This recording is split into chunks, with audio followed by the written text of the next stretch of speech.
You're locked on to Hans Olsen and Scotty Chin. That's right. Yeah! On 97.5, the KSL Sports Zone.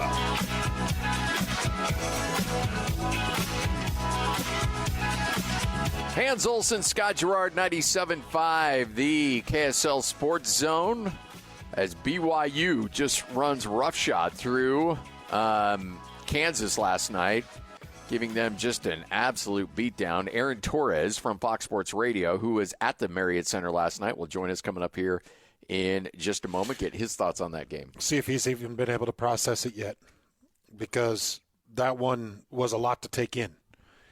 When you see a BYU team put a thumping on a Kansas team like that, as I mentioned, was projected as a 4 seed just a few days ago.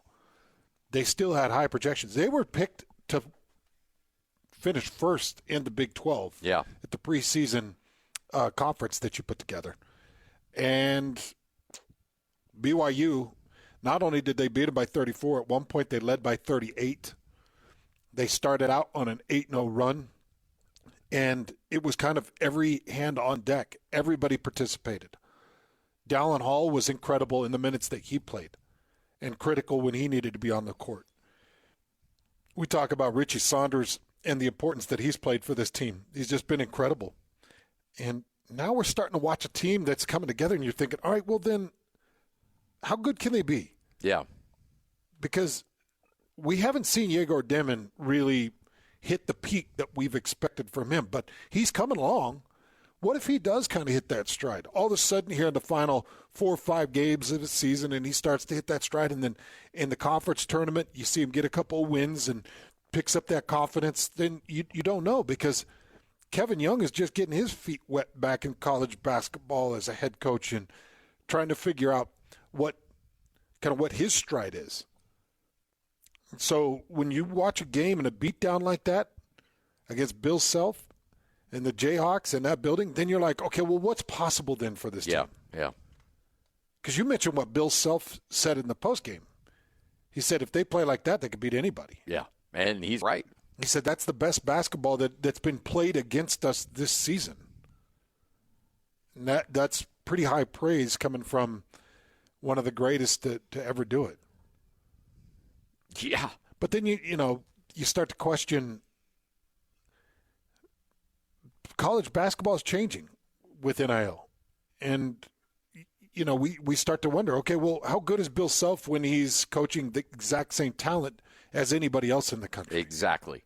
And that's what we're learning about a lot of coaches. And I think that's why you're seeing some coaches get out altogether, where they're like, not because they're afraid of being exposed, but you're always looking for advantages. And when you see things like Nick Saban would have been fine at Alabama forever. But Nick's like, you know what? If I'm not getting the best talent every single year, do I really want to be doing this? Or do I just want to be sitting at home and raking a nice check from ESPN and hanging out on game day and not having the pressure? I'll do that. Because I can do that. Mm-hmm. There's a lot of coaches that are like, I don't want to do this anymore. Yeah. A couple of things about this BYU win. It was the largest margin of victory in Big 12 conference play since joining the league in 2023. Before Tuesday night, Kansas had never lost a game by more than 30 points in the AP poll era, which starts in 1948. Jeez. Again, I repeat, before last night, Kansas had never lost a game by more than 30 points in the AP poll era. And BYU's 91-57 win, the largest margin of victory over a ranked team in program history. It was the first time in program history BYU defeated an opponent that was ranked number 23 in the AP top 25 poll. So there's a couple of big things that come on from a night like that. 14 threes by BYU. And as I mentioned, I know they ended up winning by 34, but at one point had a 38-point lead. Yeah. With only a couple minutes left. The only question was, were they going to win by 40? And they didn't quite get there, but it was pretty doggone close. I mean, just a massive statement beatdown on multiple levels. And to see BYU and Utah sweep the state of Kansas was really impressive. And now you got Utah starting to click. You've got BYU hitting their stride. And this is the time of year where you need to be playing your best basketball. Mm-hmm. And that's I say this all the time. College basketball, you'll have teams go in waves where they'll start out in gangbusters like, ooh, this could be a Sweet 16 team. And then they're limping into the NCAA tournament or not making it all together. And then some teams that will start out abysmal basketball and then all of a sudden catch fire, and they'll take that right into the Sweet 16. It happens all the time. I could see that with this team. I do. Yeah, absolutely, I could. Because they're fiery. Yeah. And they've got size and athleticism. When you can put a guy like Keita, or you've got a Tyrori, or you've got 3 or 4 other guys that you can put in there, Mwat Mag has been impressive. I don't know how much you've got to watch of that guy, but he'll give you some really good athletic minutes. So you've got a really nice mixture of guys that you can throw on the court, and maybe it's them. Another stat that I saw, this one came from Mitch Harper. Says BYU's 30-point victory over Kansas was the Jayhawks' 3rd largest loss in KU history. That goes back to 1898. Wow. 3rd largest loss in KU's history. So you got nearly 130 years of college basketball, and that's the 3rd worst night that they've ever had. Losing by 34 points. And it's the worst in AP poll history. That goes back to 1948. Jeez. Yeah. Kansas has been winning a lot of basketball for a long time. I mean, there's a reason they're a blue blood. Mm-hmm. They know how to do things right there. And, boy, it went very, very wrong for them. Hey, by the way, can I have a little bit of a confession to make. Yeah, what do you got? I've never had a cougar tail. Not even a bite, huh? No. It's just a big giant maple bar, right? It's what it is. Yeah. And they're delicious. They're really good. Oh, yeah. I love a good maple bar. But I saw something the other day where I think for the BYU game, they are going to have a blueberry glazed. Yeah. The new flavor. I am on board. I'm a sucker for a blueberry glazed donut. We might have to get one in studio. I'll put a call in. Yeah. And maybe we'll get you, because I know you've never even had one. So I'll just tell you what's great about a cougar tail. You know how when you're eating a really good maple bar, it's soft and you got that nice cream ratio on top and it just mushes real well with that doughy donut goodness. And then you get to the end of the maple bar and you're like, man, I wish I had more. I wish I had 2 feet more of this. That's the cougar tail. That's where it comes, because then you're like, oh, well, look at this. There's more. I've got 2 more of those, but it's only one donut, so I don't have to feel bad. Technically, I'm just eating one donut. And it's like it just keeps going. And it's pretty stinking good. If they sit too long, not good. Oh, yeah. And not that's good. with any maple bar. Yeah. Yeah, there's a quick shelf life for those things. But the cougar tails I've had, and I probably have only had 50 or 60. Yeah, I'm not in the hundreds. Hey, yeah, I'm no judgment here. Not in the hundreds. But every one I've had is soft, delicious, perfectly ratioed. Because filling. Sometimes when you go for quantity, you sacrifice quality. Yeah. But you're saying you get both there. I've never had a bad cougar tail experience where I'm like, no, this is every time it's good. But I have not had a blueberry. They did do a chocolate glaze one that hit for a couple of weeks. They've done the maple, and I think that there was a vanilla glaze.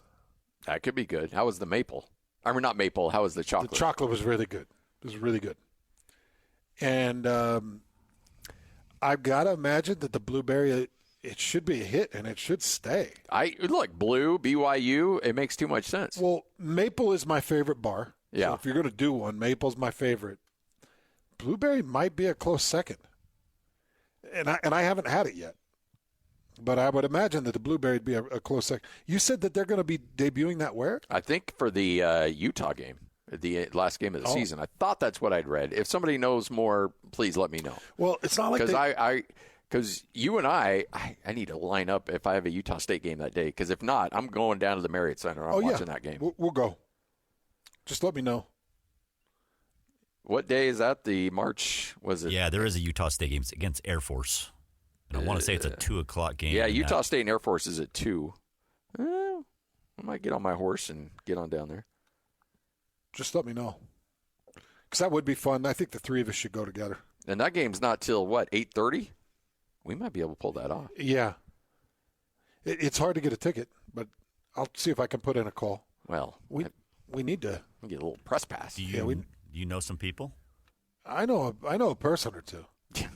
Good. I mean, all we got to do is call our guy on the mic. All you got to do is say, guess what? Your color analyst will be taking the night off. I will be doing the broadcast. I don't want to get pushy, but if I have to. I still need to have you come up and do a Utah State game. I tried to get you. Oh, it'd be fun.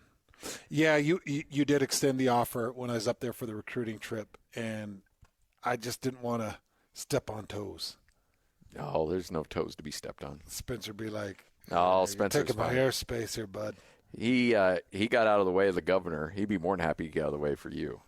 Did he move away for the governor? Well, no, he was on. We had a 3-man thing, so it was all good. But no, look, I am a college basketball nut. I know that a lot of people like to make fun of it and say it's an inferior. And look, it's not the NBA. NBA's got the best talent on the planet. But college basketball has always been near and dear in my heart. When I started in this market, it was a lot more popular. Football has got a stranglehold on everybody's love and passion here in the state. But I'd love to see college basketball make a bit of a return and see all, Utah, BYU, Utah State, all three of them in the tournament. What is amazing, the amount of bodies that they are able to get into the Marriott Center, and it is constant attendance, and it is a tough environment. I've been into the Spectrum this year. I've been into Marriott Center this year. I have not been to the Huntsman Center. And I can't remember the last time the Huntsman Center had that kind of energy in it. Yeah. I mean, Bill Self afterwards talking about, this is a great environment. It's incredible. Yeah. And I think that's what Utah, they showed that when BYU was there. They showed that when Kansas was there. They just got to do that consistently. And when Craig Smith gets that team back to where it needs to be. It should be, right? I think it'll absolutely come back. I'm trying to remember the last time it was consistently packed. I know Larry Kraskowiak had a year or two. Yeah. Where the Utah fan base really did kind of ignite in the Huntsman Center, and you could feel the energy of it. But that was pretty temporary, and it was hit and miss. They need to get a more consistent presence because I do think that it makes those home courts extremely dynamic and difficult to get the wind on if you're a traveling opponent. Well, you go into Rice Eccles for football on a Saturday night. It's a blackout. It's one of the more intimidating places to play in all of college football. Yeah.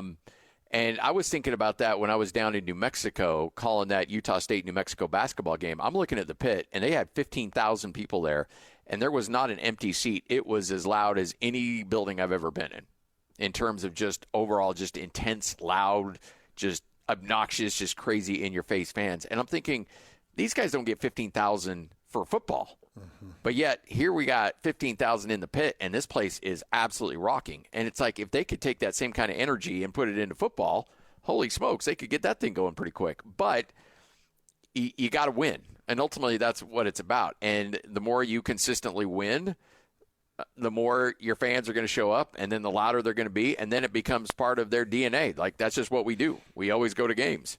Like, I've got a neighbor who's been a long-time season ticket holder, and he's like, you know what? That's what we do on a Saturday. We go to Utah football games. It doesn't matter if they're playing USC. It doesn't matter if they're playing Weber State. They're still going, and the opponent doesn't matter. It's your event. Yeah, and so that's where Utah basketball's got to get to, where they're winning at a high level, where people don't care if it's BYU or Kansas or if it's Southwest Missouri State. They're still going, and they're still being loud. And the student body's got to really embrace it. That's what makes, from the events that I've been to this year at the Spectrum and the Marriott Center, it's the student body that makes it. Yeah. The fans come, and you got an older contingent, you got a middle-aged group, and they're okay, they're good, but it's the student sections that light those places on fire. And you got to start to see that grow more consistently at the Huntsman, so you can get Utah back to where they used to be. Yeah, I do think that their passion would jump. I did want to ask you, I can kind of understand to an extent with only 12 games in a football season why BYU and Utah don't play Utah State. But this is a real bummer. When you're talking about an NCAA basketball schedule, yeah. How much fun would it have been to see Utah State against Utah and BYU this year? I'm with you. It would have been a nice barometer. Yeah. And whether it's home courts or neutral court, I don't even care. I would have really liked to see Utah State, because there's a part of me that's looking in the Mountain West Conference where you're not getting voters to put New Mexico in the top 25. That's a shame, an absolute disgrace, honestly. And it makes me think, wait a second, so what did people think of the Mountain West Conference? Well, if Utah State were to play the two in-state opponents here, and let's say they 1-1, or let's say they're 2-0, or let's say they 0-2, then we'd even have a better understanding in-state of what the Mountain West Conference representative is, because Utah State stands as the number 2 team in the Mountain West Conference right now? Yeah, yep. So that'd be the number 2 team against and by the way, BYU owns number 5 overall and outright in the Big 12. So they sit as the number 5 team. And then Utah, checks in at 8, I think? I think 7 and 8 right yeah. now in the Big 12 play. And I think they check in somewhere around 8 or 9. They were predicted to be last or near the bottom in the preseason. So Craig Smith is outperforming what expectations were.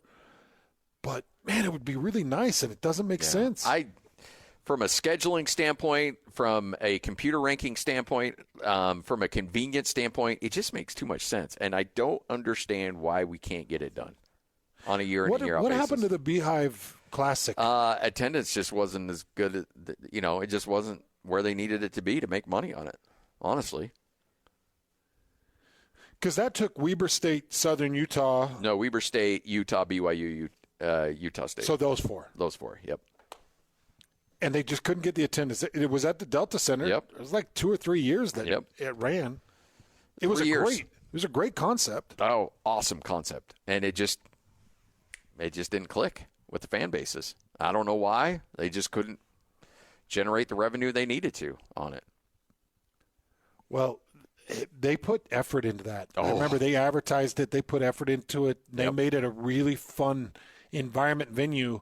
So that's going to deter people from trying to put other projects together like that. Which bums me out, because I think had they given it a little bit more time, I think it would have taken off. Maybe it would have come around.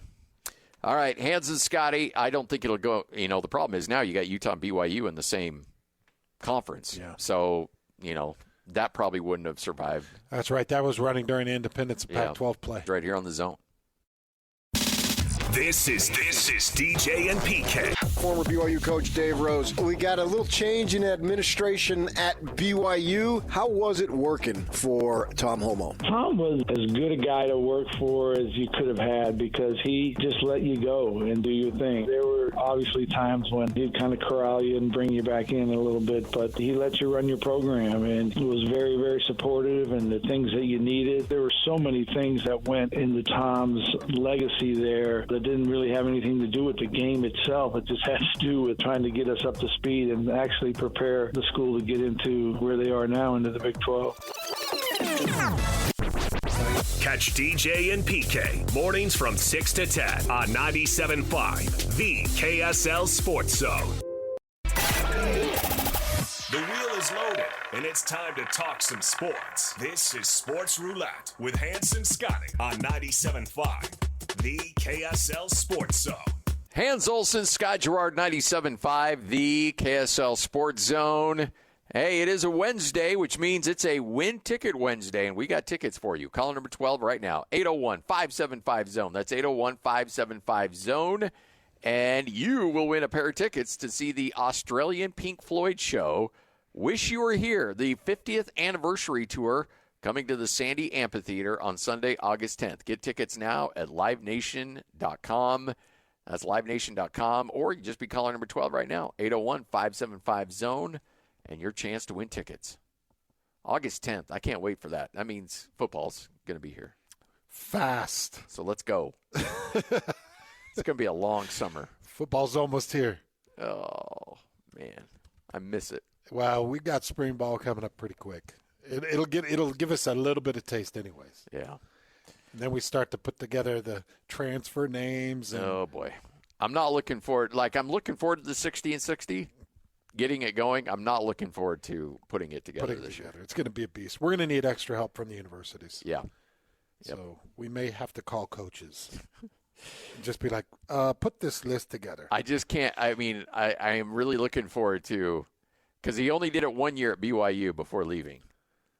And then having he's gonna be shook when you remind him that he's gonna be like, that actually made it. Yeah, you guys been doing that ever since when Bronco Mendenhall gets the request, and I'm like, hey Bronco, there's this thing called 60 and 60. You did it 1 year at BYU, and then you left, and then we're still doing it. Oh boy. By the way, 60 and 60 is also the amount of minutes I need from you to to give me the sound necessary to make this work. Oh man. We're not going to tell it on the air, but you have a story from recording Bronco on that first 60 and 60 that just makes me laugh every time I think about it. You know, I am growing really fond of that guy. Oh, yeah. Like, absolutely. really fond of that guy. And I almost have to kind of like stop and extend and remind myself, wait a second, he's a coach. Yeah. And you're like, but man, he's just so unique. There's nothing like him. Yeah. Tell you what, though, his interviews with us since getting the job have been fantastic. Yeah, they have. Ooh, incredible stuff. And I had some interactions with him on that official visit for my son that were really – now, he bagged on me the whole time, but, when I'm in a group setting, I typically will allow myself to just be kind of the fun. Yeah. Whatever you want to get after me, I don't have an ego. Let's have some fun. And Bronco is pretty funny. Yeah. He had a lot of people laughing. Well, he had a line once at a media day where he was talking about what was the group that gets into trouble and they kind of get put to the side. He had a name for them, like the red group or something. I can't remember what it was. But there was like a group that if you got sideways with the coach or you weren't playing well, you got put to this group in practice. And you asked him in terms of that, if you were playing for him, where would you be? And he said, you'd be at Eastern Washington. He did say you'd beat Eastern Washington. And then he goes, no offense to Eastern Washington. He'll carve you up, man. I'm fond of the guy. All right, let's get to it. Sports Roulette. Lloyd, spin that wheel.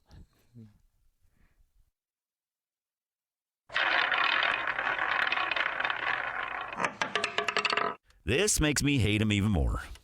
All right, Scotty. Your first instincts were correct. I'm going to walk you through this. Okay. So we'll go back to February 10th when John Rocker got in a fight with Patrick Mahomes Sr. on Bourbon Street in New Orleans. Yeah. Okay, I got to take you back a little bit further. Patrick Mahomes Sr. received permission that he could go to the Super Bowl because he's still under all kinds of different probation items. Yeah. Because he got a DWI and it was third plus of its nature. So he's on all kinds of house arrests and he's got all kinds of things attached to him. So he gets the green light to go to his son's Super Bowl. Well, the video surfaces of him getting into this fight with John Rocker or this argument with John Rocker. And then February 11th, he missed a P test. Oh, boy. So law enforcement called him in and they said, we need you in immediately. You're getting in fights on Bourbon Street and you looked intoxicated. You missed a P test. So we need you in here. Well, different media outlets have polling what came from this conversation with law enforcement, and in that conversation, he admitted that the whole thing was fabricated. Yeah. The interaction between him and John Rocker was set up by Barstool and this fight card because the contract shows that it was made before this argument, before this fight, and he was contracted to make $85,000 base, but then after they get to a certain amount of pay-per-view buys, he gets a percentage of the pay-per-view buys above it. So they needed to put together some promotional events to get this thing sold, and this is what they came up with. Folks, this happens way more than you think it does. And so I got to tell you, it makes me hate him more. Oh, yeah. How can you do this to Patrick Mahomes Jr.? How can you do this to your son? Son has been a perfect citizen, never in trouble with the law. As far as we know, good dad, good husband. Dude, he comes across as a sterling representation of Yet his wife, I mean, throwing champagne all over fans at Arrowhead. And then tell him to calm down. His brother's a mess on social media, and then he's got his own legal troubles, which are disgusting as well. He's got a dad who's getting DUIs, and Patrick's like, you guys are all living off of me. Can you pull it together? I'm paying for everything for all of you. Can you guys just act normal, for crying out loud? If there's anybody who should be an entitled jerk, it should be me. I'm the one who's earned the right to be a jerk. You guys haven't. You guys haven't done jack squat. So why am I the one having to, be the adult in the room around here? Why am I trying to keep this name buoyed up? Oh, jeez. Because you're right, man. Like, Patrick is the dude. Yeah. As much as I can't stand him because he plays for the Chiefs, he's a great person. Man, he's a great person. And So far, you want great things for him. Yeah. And maybe Patrick Mahomes Sr., maybe he was a great dude when he was playing in the major leagues. Maybe he is becoming a little bit of a flopper in the league, which is pretty an kind of indicator. gross. Yeah. It's an indicator of future letdowns. Is that what you're saying? Yes. But to stage this and to see the contract at $85,000, wow. It's like, Patrick Mahomes Sr., sir, you played in Major League Baseball for 10-plus years. You've got a son that's making hundreds of millions of dollars in NFL. You're going to fake a fight with John Rocker for $85,000? Put your son's name in jeopardy? Put your name and your standing with law enforcement? He got called in because of this whole thing. But, by the way, he did take a P test on February 12th. It was clean. And then it made sense to them, like, oh, okay, you're trying to promote a fight. That's really stupid, but yeah. we should have given us a heads up on that. Yeah. All right, Lloyd, spin it.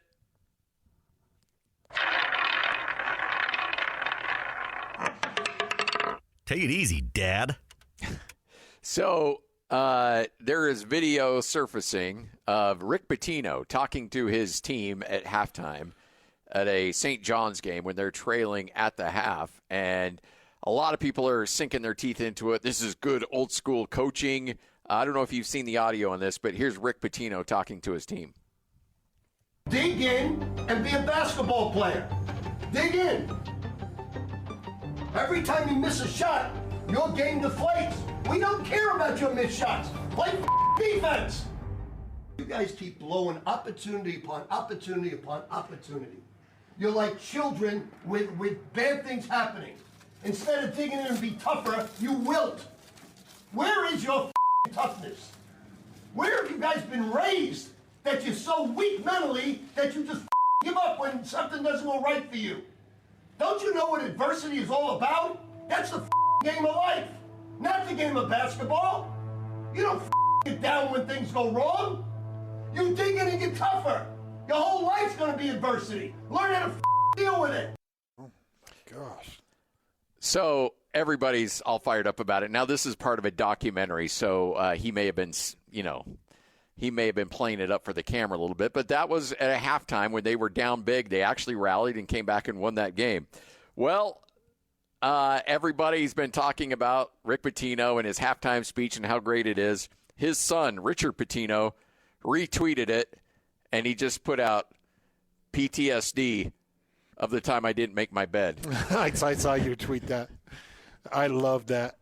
I laughed my butt off. I didn't make my bed. I don't care about the shots you didn't make. You're a bum. Life's going to be hard. Make your bleeping bed. Oh, man, I was dying. Richard Pitino's a really good coach, and that dude's going to have himself a host of jobs available for him coming up next year.